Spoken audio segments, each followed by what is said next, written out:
I'm Prof. St. Leon, and this is the story. So today we'll be interviewing Godwin Nnamdi, who presently is in China. So he'll be sharing his experience with us in China, how life is like in China, and what it means also for international students who live in China, and for those also who will be interested in schooling in China, working in China, or doing business with someone in China. So he'll be giving us all the breakdown and the processes to that effect. So, Godwin Nnamdi, you are welcome to this story. Yeah, I really want to ask what actually inspired your move to study in China? Or perhaps why do you have to choose China? Why China? It's a bit strange. Why China? Yeah, especially when it comes to maybe language and some of the things that we hear about China back home.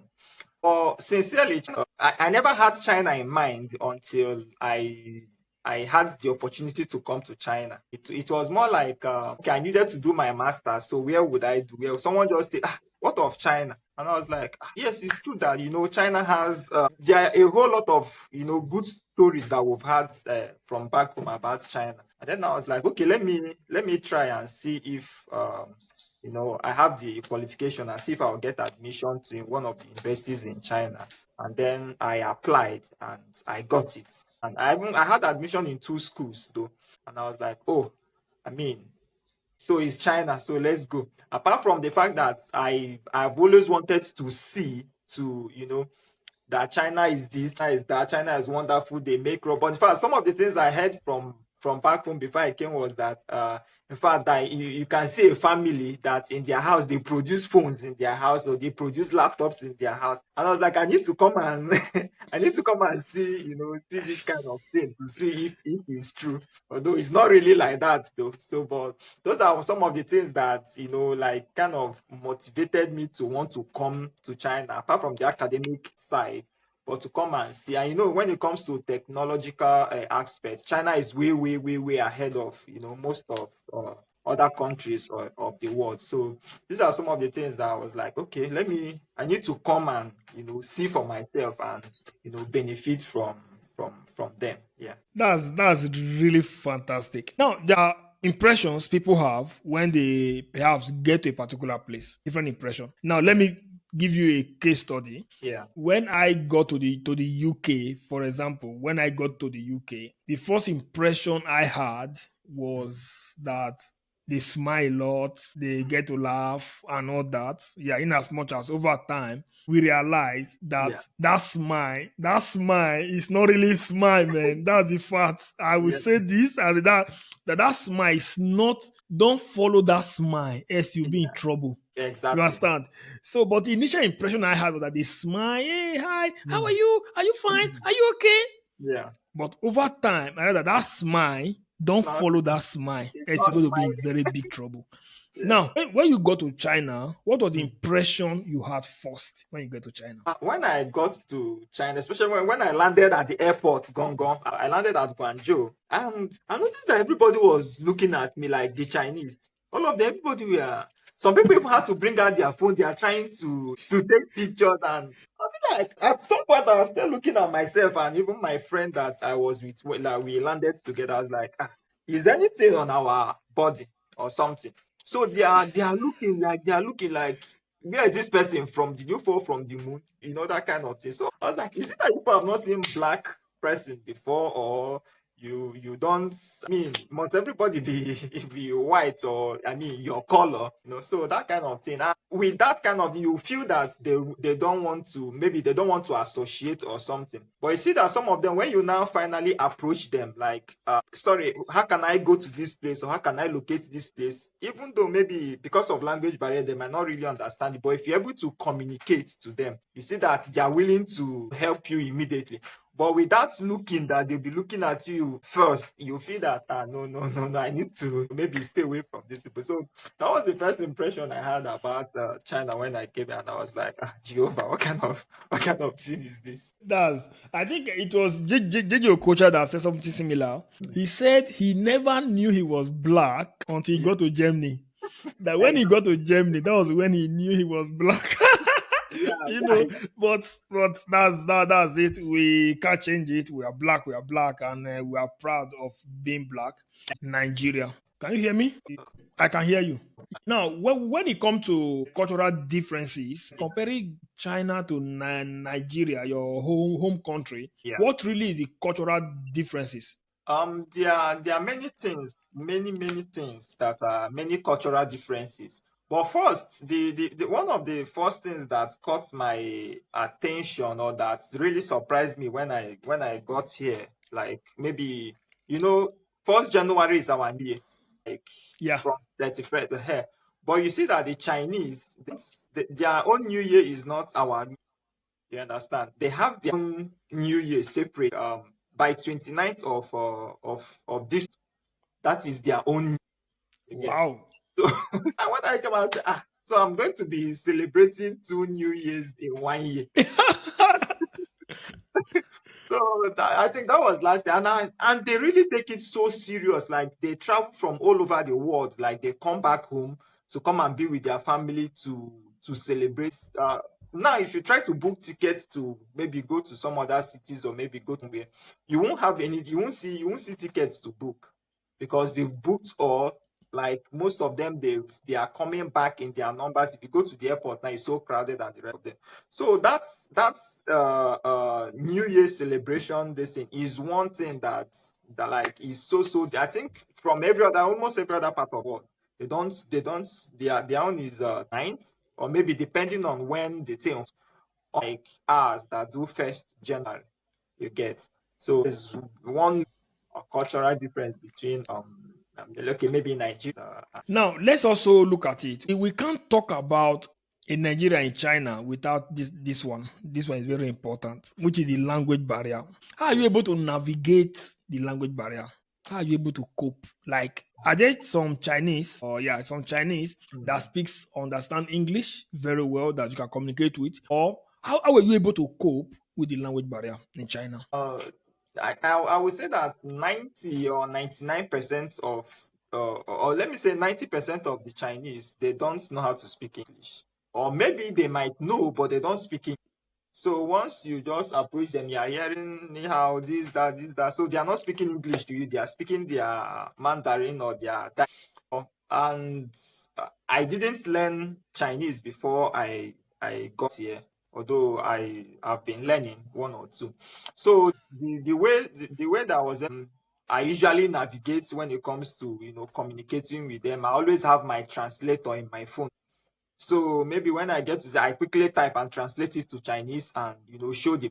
Or maybe if it's someone that I might play it as audio, the person will hear then reply to like that. Communication flows. In fact, some of them once they see you as a foreigner approaching them, they bring out their phone and maybe open their translator to to communicate to you or to so that both of you can have a clear communication. So translator is one thing that has really helped. So but if it's maybe some basic Chinese that okay, I could say one or two things and maybe I want to buy something, I want to ask the price of something, I want to ask for direction or this or that, those ones I can speak those ones. So but when it comes to call, maybe trying to say one thing, I have to fall back to my Can you speak some basic Chinese now? like ni hao. That What is ni hao? ni hao is like how Wow, that's fantastic. Okay, how do I now say I'm fine you in say wo, Chinese? Ni hao, wo yeah, he hao. yeah, that is I am fine. Wo is like That's lovely. So what if I want to tell you you meet a girl you like and I want to tell the guy I love you or I like you. you tell her I think I love you. Wo I So, but obviously something should be you should have used now because you're a man. Perhaps you should have seen one Chinese girl you like and you have told her wo hi ni. no, you So don't just approach. You don't just approach. Chinese girls and maybe girls in Africa and or maybe other parts of the world they are different. So you can't just approach them in the street and say you might you might land let yourself. me understand. That is one other aspect of UK that most persons when they get to UK they struggle with. You can't just we African. You can see a girl on the street, in the mall, anywhere. Can just stop. Hey, what's up? I'm this. I'm that. Even on the taxi, in the bus, and just talk to her. Express yourself. That is an African for you. But Over here in UK, it's not like that. You can't just say a girl and I'm blocked. ask the girl out, talk to her. In fact, you can't even collect a number from a girl in the bus because most of their coaches or their boss, there are cameras in it. So you can't just Yes. swap phone and collect number. So all their activities are done online. So is Yeah. that is the same thing with the Chinese as well?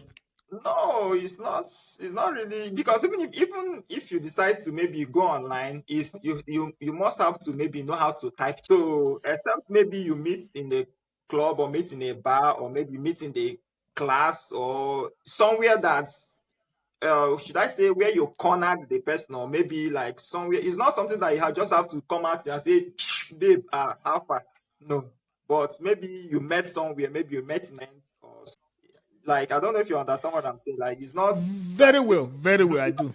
it's not like maybe you are trying to do it public or something. Like maybe you met somewhere or just you could just talk to the person and most times it depends on maybe the feedback that you are getting from the person. That's what will determine if you are going forward or not. Some of them once they see maybe that you're a black person or something, they are trying to, distance from you or that kind of thing.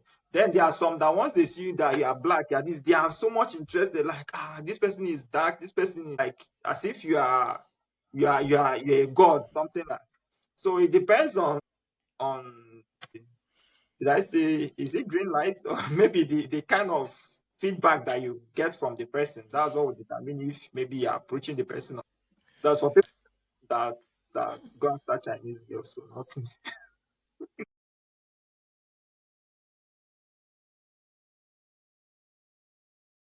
So that and anymore. Now let me also ask your study. Yeah. Is it being taught in Chinese or in English?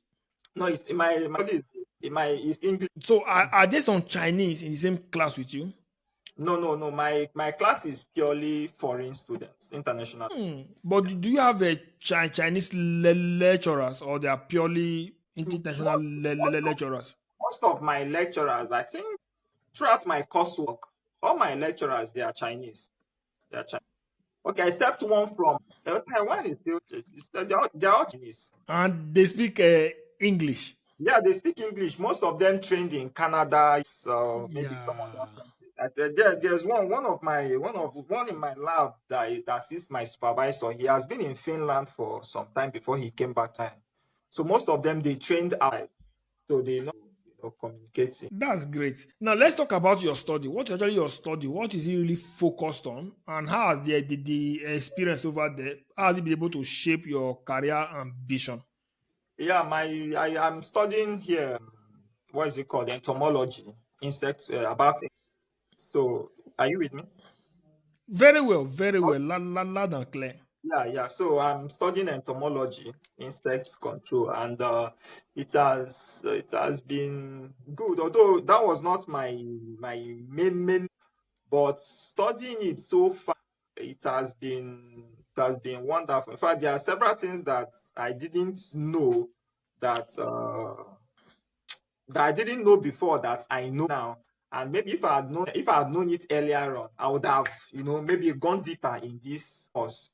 But then I'm still grateful for the fact that, that I'm doing now. And even my research, I'm working on the use of natural um what is it called alternative to some of these herbicides or maybe pesticides to control pests. You understand? So instead of using the normal, maybe going to the markets to buy some of these pesticides that we use that pollute the Yeah. air and then pollute the atmosphere and deplete ozone layer and the rest of them.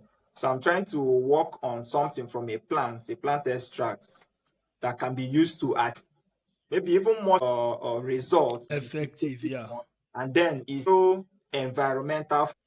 You understand? It's not causing harm in the environment. It's not causing harm to man. It's not causing harm to the crop. It just targets the organism and deals with it. We move on from there. So far, I mean, it has been really, really, really. Wow, that's really nice. Now, let me also ask, what are the possible challenges for international students in China? What are those things that perhaps could be challenging? The major challenge It's still language. It's still language. If you don't How have about food?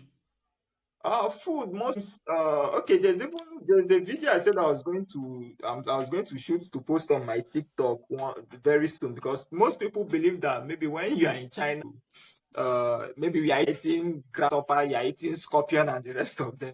So, but you can actually get, the other than you can get like, maybe if I want to make stew now that we eat in Nigeria, I can comfortably make my stew. I go to the market, I get tomato, I get pepper, I get onions, I get everything that I need to make my and make it by myself. You get that is if you are willing to, if you want to cook by yourself. But then where you might not have problem is if you don't want to cook or you can't cook. That means you have to go to the Chinese restaurant to buy what they have there. And then maybe what they are selling or what they have on their menu might not be something that you are conversant with. And then it becomes a, or maybe you don't know people that sell, because even here we still have some Africans that cook African meals and then they sell to people that want to buy. So that is still another way to go about that one. So, but when you don't have that and then you are not able to cook, that means then you have to rely on food, which may, because of where we are coming from, is totally strange from what we at home. So aside from that, I think there's not much challenge. And then my friend who used to say, if you're in China, make sure you don't get, as an international, as someone that is coming from outside, don't get sick. Try as much as possible not to get sick, because buying medications here is quite expensive. It's not people that have seen one or two persons that have fallen sick along, and you have good medical care, like they will take care of you. I mean, China is way, way, way ahead of many countries. So when it comes to health cases, you get it top notch, but then it's not cheap. So you try. My friend will say, try as much as possible to to beat. So aside from that, I think there's not much. Okay, let's talk about that. Okay, so you people don't pay things like a sub charge that covers your health, like health insurance, IHS fee, and all that Yeah, during yeah. your registration. There you pay insurance. We pay insurance. It's not even okay. Yeah, we pay insurance for people that are self-sponsored, and then if you're on scholarship, the scholarship covers your covers the insurance. But then I mean, some, for your health, for your medication. yeah, for medication. But then they will tell you that you sometimes you might have to go to the hospital and pay, and then after you bring the receipt, they refund you. Yeah, But yeah, then you see that there are sometimes you might just have headache, you might have stomach ache. yeah. You will just want to maybe run to the pharmacy and medication, and Your drugs. that just that paracetamol that you want to buy is, you get, not cheap. Yeah. And then it's not what you, at the end of the day, you still see that maybe you don't want to start going through the stress of going to pay insurance, collect insurance, do this, do that. But aside from that, the scholarship covers insurance, and then if you are self, you still you still have to pay insurance for for your health. That's cool. Now, how expensive is schooling in China? Can you give us a rough breakdown? How expensive is it? Because sometimes we see people compare countries like UK, Canada, Australia, Germany, not Germany, US. I think the major country they compare more is UK, Australia, and Canada. So, how expensive is schooling in China? If you are comparing the currency to let's say naira, is expensive. But maybe if you are comparing it to maybe some other countries' currency that have good currency, or maybe you are comparing it to US or maybe Canada or Australia, then it's not that expensive. But then if you are looking at it, so like as of today now, one Chinese yuan is equal to 224 and then in some schools you might see that in a session you have to pay maybe like 20,000, 15,000 RMB per session, depending on maybe the course that you want to. And when you multiply it in naira, you see that it's maybe close to 5 million or 4 point some million. And then you've not gotten accommodation. Your accommodation is not there. You've not eaten. You've not what again? Insurance is not even in it. And then when you combine all these things, you see that you're spending you might be spending close to 6 to 7 million both plus your school fees and maybe taking care of yourself, your accommodation and the rest of it. You might spend maybe like 6 7 million naira. So it's not cheap, and that's why I Now tell let's yeah. Let now me let share. me come in there. Mhm. Now the 5 million or the 20,000 yuan, right? Yeah, is it for a semester or for a session? It's Okay, okay, session. Let me say you are doing a 2 years program, a, so the 20,000 yuan covers 1 year. So how expensive is their accommodation in China? a good accommodation here for a month. You can get maybe if it's outside the campus, you can get maybe like 1,000. You can get for 700. Maybe like one room self-contained. You can get maybe Yeah, like yeah. 1,000. Maybe like from let's say from 500 to 1,000. 1,000 Okay. yuan. Okay, But for a yeah, month or for how long? yeah. For Wow. Now, are students allowed to yeah. work, like to make money as they study? No, no, no. Students are not allowed to work in China. They say if you want to work, you have your work visa, and you can't have work visa and student visa at the same time. So it's one visa at a time. So if you are caught working, there's every chance that they will send you home or you will serve one punishment or the other. So students are not Are you allowed to s- work in China. are Like you it's serious? about it, yeah.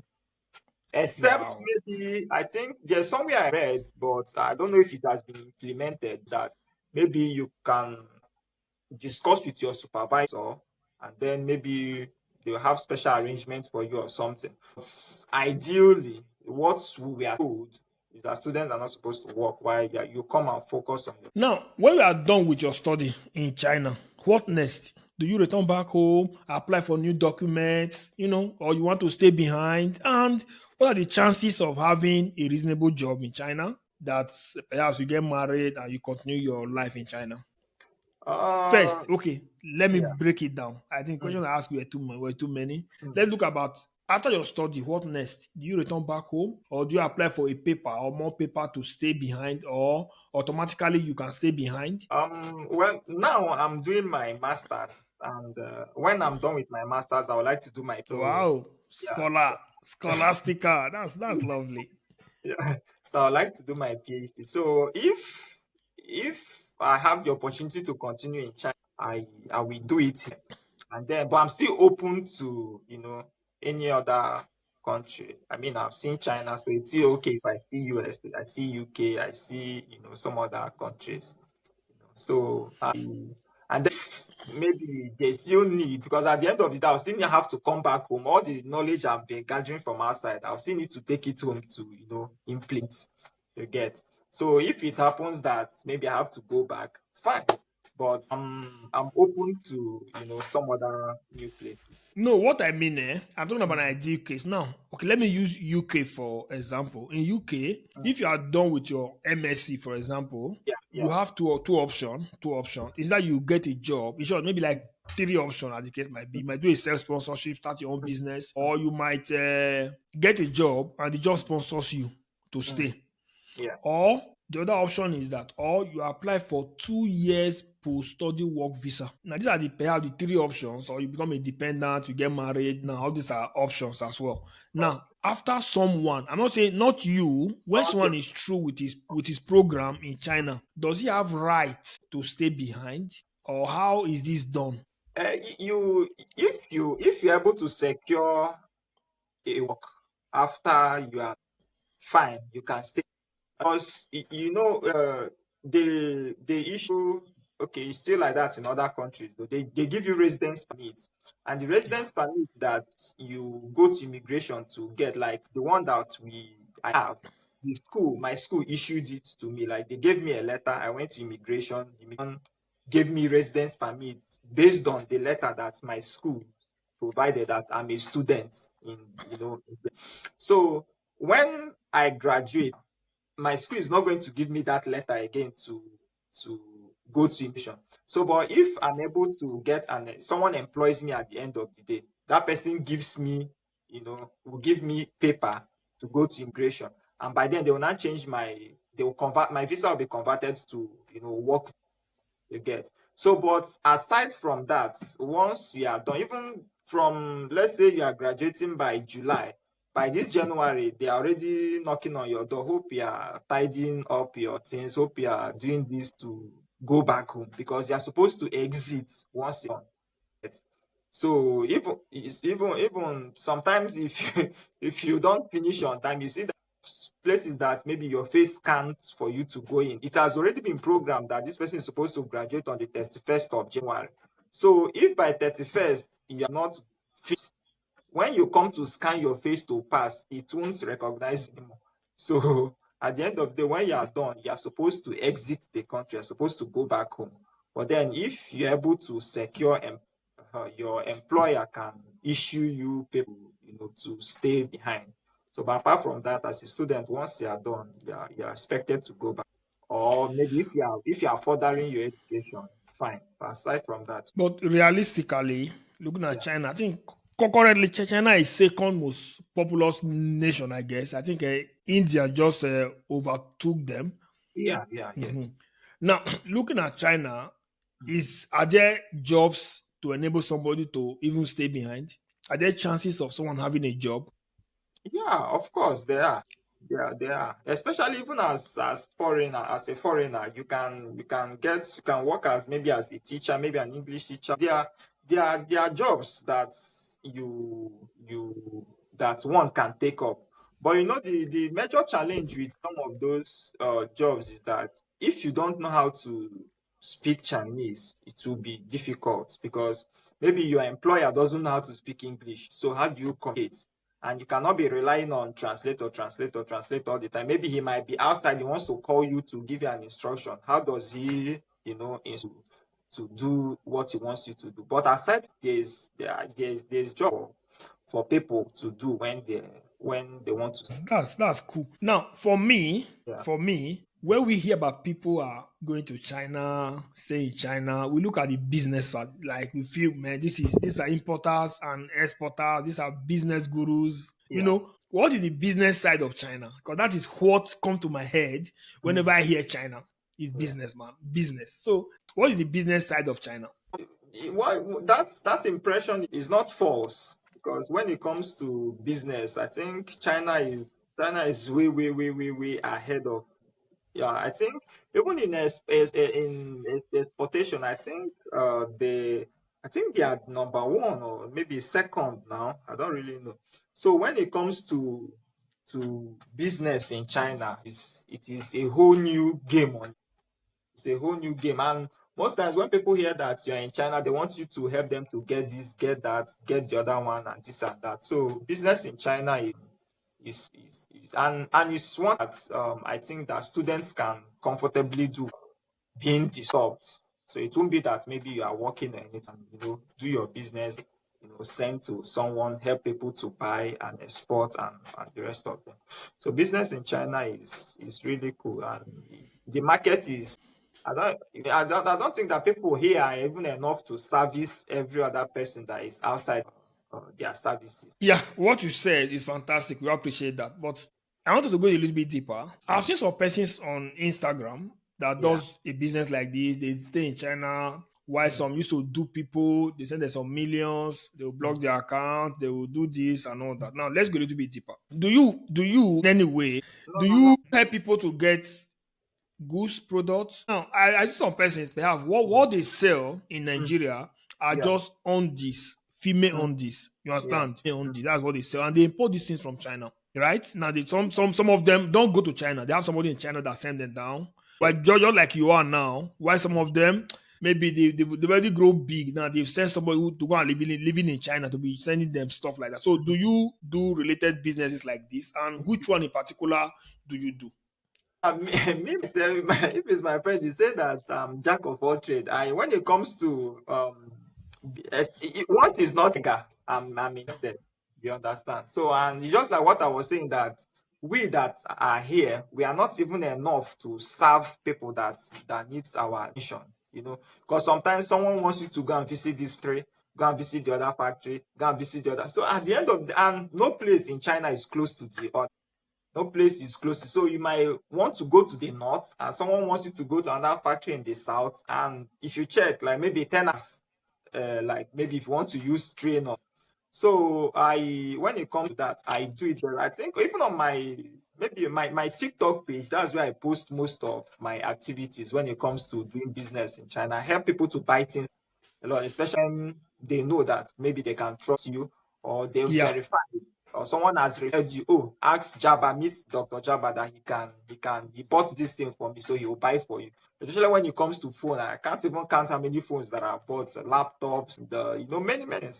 So I do that a lot. That's what I say, that is one thing that students can comfortably do. Not, you won't say that they are working. it's work. Yeah.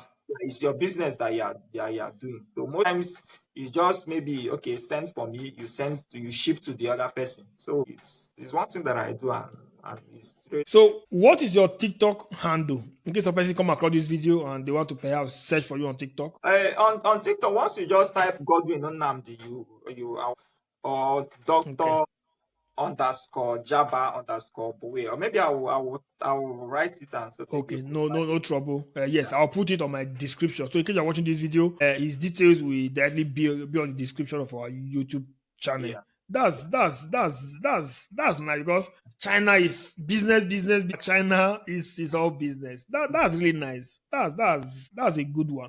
So now for Nigerians now who perhaps want to come to China either for school, for business, for anything, what is your advice to these ones? I will always tell anybody that wants to come to China to, so far that you have all it takes to, maybe if it's for schooling, you have your papers, you have your credentials, everything is okay. You are free to, apply. When it comes to business, if it's business, come. China needs to, come and to do business.